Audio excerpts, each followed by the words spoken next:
لا حول ولا قوة إلا بالله، لا حول ولا قوة إلا بالله، إنا إليه راجعون، إنا لله وإنا إليه راجعون. والله حتى هادشي كيقطع في القلب قسما بالله.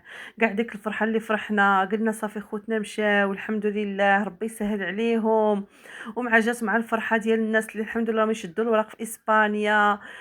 الحمد لله بداو يعطوهم في الوريقات، يعني كنا فرحانين الصراحة ديال الله. ولكن للأسف ملي شفنا هاد المنظر، هاد الشباب اللي يلاه كما نقولوا يلاه مساكن في بداية حياتهم تا كتشوفهم ميتين، جبدوهم جثث هامدة من تحت الماء. الصراحة هاد الشيء راه كيخلع والله. الصراحة هاد الشيء ما كيعجبش. وبقى فيا الحال بزاف الصراحة، راني متابعة الأخبار كامل.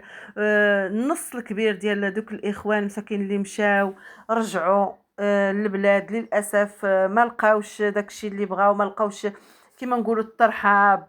ما عرفتش علاش حلوا ليهم وداروا ليهم ديك التكرفيسه، ما فهمتش. كيعاودوا الناس قال لك ما لقينا الماء نشربوه، ما لقينا ناكلو، سدوا ليهم كاع سوبر مارشيات اللي قراب ليهم تمانيك مساكن.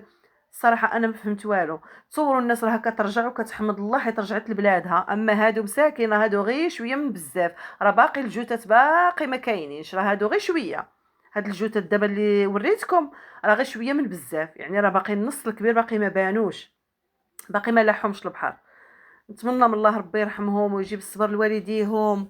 يا ربي يا ربي. هادشي اللي كنتمنى الصراحه، ولات هادشي كيضر في الخاطر.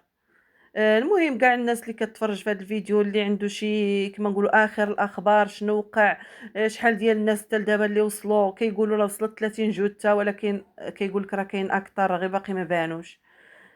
لا اله الا الله. الله يرحمهم ويوسع عليهم والله يجعلها لهم من مغفرة الذنوب يا ربي. يا الله حتى الفيديو المقبل ان شاء الله. مع السلامة. الصراحة ما لقيت ما نقول، والله ما لقيت ما نقول، تلفت.